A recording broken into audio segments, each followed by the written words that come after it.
মুসলমানদের ৫৭টা রাষ্ট্র, তার মধ্যে ২-১টা বাদে আর সবাই ইরানের বিপক্ষে, প্রকাশ্যে গোপনে মোনাফেকের বেশ ধরে, উপরে লেবাস পোশাক এত সুন্দর দেখলে মনে হয় যে হুজুর, পিসাব, কেবলা, কামেল, কিন্তু ভিতরে সব নেফাক, মুনাফেকি, ইহুদি খ্রিস্টানদের সাথে বন্ধুত্ব।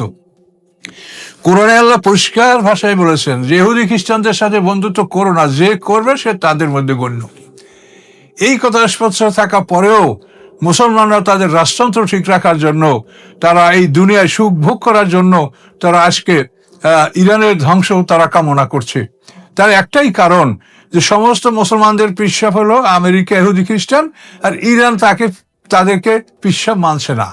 হয়তো ইরানকে ইরান সরাসরি বলে যে ওদের সাথে আমাদের কোনো বৈঠক নাই, যা হবে তাই হবে। তারা যদি মরে যায় তো আল্লাহর কাছে এইভাবে উপস্থিত হবে তারা যে তারা ইহুদি খ্রিস্টানদের পক্ষ অবলম্বন করে নাই।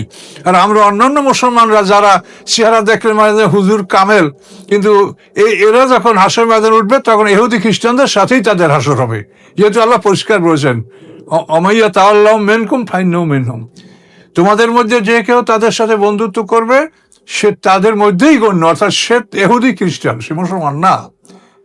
তাহলে মরবে সবাই।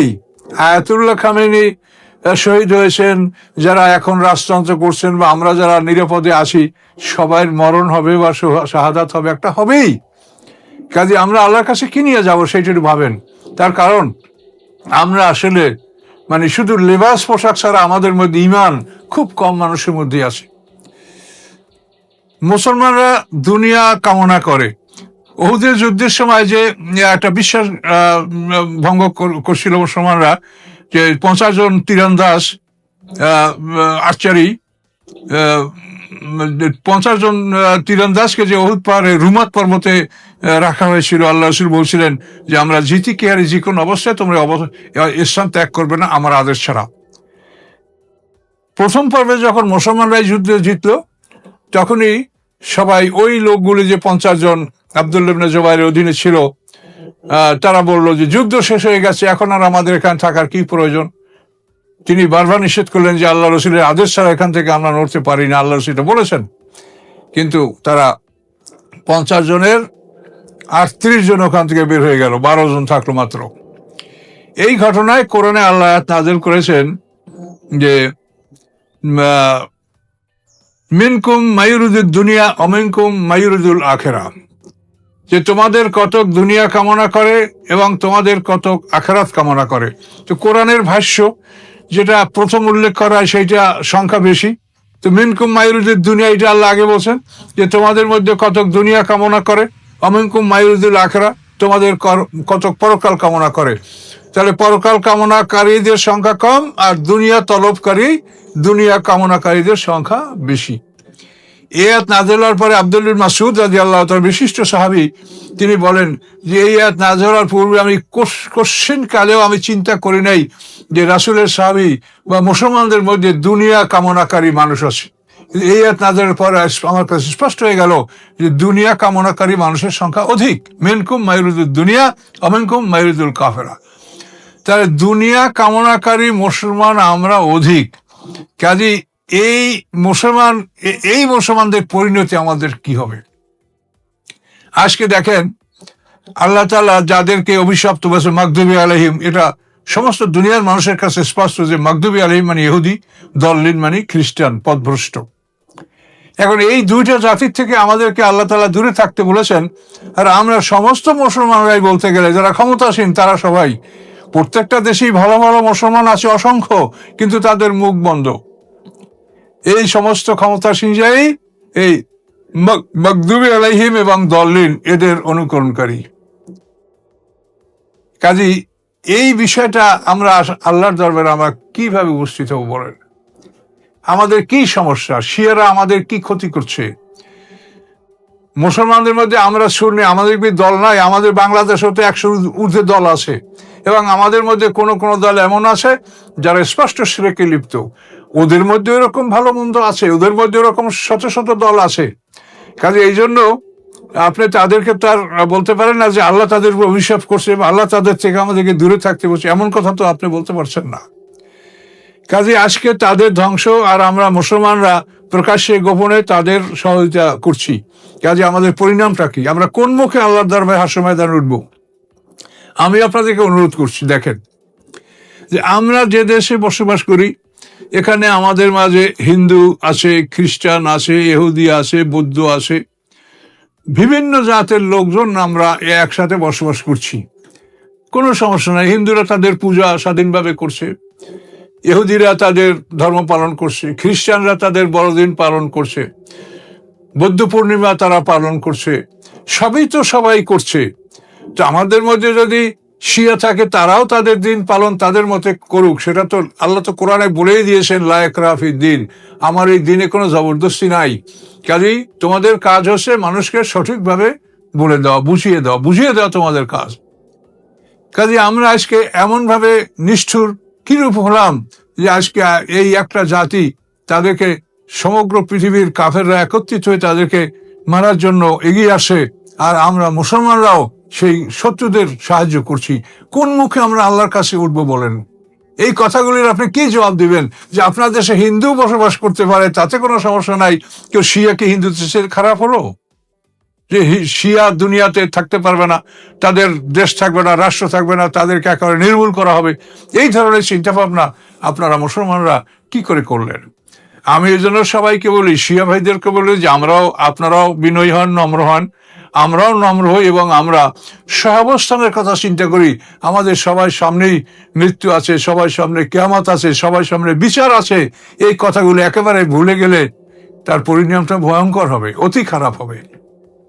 পরকালের একটা দিন 1000 বছরের সমান। কার যদি 1 সপ্তাহ সাজা হয়, সেটা হবে 7000 বছর।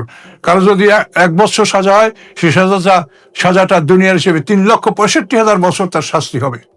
এতে কোনো সন্দেহ আছে? কারণ এই জন্য আপনাদের কাছে অনুরোধ যে এখন পৃথিবী যে অবস্থায় গেছে, এখনো আমাদের ফিরে আসা উচিত। আমাদের এখনো ফিরে আসা উচিত। এবং মনে রাখবেন, শেষ পর্যন্ত ঈসা আলাইহিস সালাম যখন আসবেন, তার আগে হয়তো ইমাম মাহদিও আসবেন। এরা আসার পরে এই ইহুদি খ্রিস্টান এবং এদের সমর্থক যারা, এরা সবাই পরাজিত হবে। ঈসা আলাইহিস সালাম এবং তার সমর্থক যারা, প্রকৃত মুসলমান যারা, ঈসা আলাইহিস সালামের উম্মত খ্রিস্টানরা না। খ্রিস্টানরা ঈসা আলাইহিস সালামকে আল্লাহর পুত্র বলেছে, এবং এজন্য আল্লাহ বলছেন যে তারা এত বড় অপরাধ করেছে, যে অপরাধে মনে হয় যেন আকাশ ফেটে যাবে, পৃথিবী চুরমার হয়ে যাবে, পাহাড় ভেঙে যাবে। এত বড় অপরাধ তারা করেছে যে আল্লাহর তারা পুত্র সন্তান সাব্যস্ত করেছে। কাজে এই জন্য এই খ্রিস্টানরা ঈসা আলাইহিস সালামের দলের লোক নয়। ঈসা আলাইহিস সালামকে যারা সঠিকভাবে তিনি মারিয়ামের পুত্র ঈসা, আব্দুল্লাহ এবং আল্লাহ রসুল, এই কথা যারা বিশ্বাস করে, তারা ঈসা আলাইহিস সালামের দলের লোক। এবং এ কথা আল্লাহর কোরআনের কথা যে ঈসা আলাইহিস সালামকে আল্লাহ তাআলা যখন আকাশে তুলে নিয়েছেন, তখন আল্লাহ প্রতিশ্রুতি দিয়েছেন, ওয়া জাইলুল্লাযীনা ইত্তাবাউকা ফাওকাল্লাযীনা কাফারু ইলা ইয়াউমিল কিয়ামা, যে হে ঈসা, তোমার অনুসারী যারা হবে কিয়ামত পর্যন্ত আমি তাদেরকে কাফেরদের উপরে রাখবো। তো কাফের হলো যারা তাকে আল্লাহর পুত্র বলে, তারা কাফের। ইহুদিরা তো ঈসা আলাইহিস সালামকে জারজ বলে, তার মাকে জেনাকারী বলে, নাউজুবিল্লাহ। কাজে এই কাফের ইহুদি খ্রিস্টান, এদের উপরে ঈসা আলাইহিস সালামকে আল্লাহ বিজয় দান করবেন, এবং তার সাথে পৃথিবীর খাঁটি মুসলমানরা থাকবে।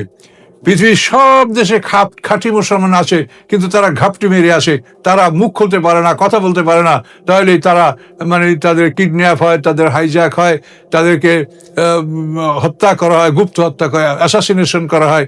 এই বিভিন্ন কারণে মুসলমানরা চুপচাপ আছে, কিন্তু মুসলমান পৃথিবীতে আছে। কাজে ঈসা আলাইহিস সালামের আবির্ভাব যখন হবে, আর তার আগে যদি ইমাম মাহদী আলাইহিস সালামের আবির্ভাব ঘটে, তাহলে মুসলমানরা তাদের সাথে যোগদান করবে, এবং সমগ্র পৃথিবীতে আল্লাহর দিন প্রতিষ্ঠিত হবে। এবং এইভাবে ঈসা আলাইহিস সালাম 40 বছর পৃথিবী শাসন করবেন এবং বিবাহ করবেন, তার সন্তান হবে। তার ইন্তেকালের পরে মুসলমানদের ঈমান আস্তে আস্তে কমবে। তখন আল্লাহ তাআলা সমগ্র মুসলমানদের মৃত্যু কার্যকর করবেন, মুসলমানরা মরে যাবে। তারপরে পৃথিবীতে শুধু কাফেররা থাকবে। 100 বছর তারা পৃথিবীতে যেমন ইচ্ছে তেমন থাকবে। তারপর আল্লাহ তাআলা ইসরাফিলকে হুকুম দিবেন, সিংহার ফুৎকার হবে, কিয়ামত শুরু হবে, পৃথিবী ধ্বংস হবে।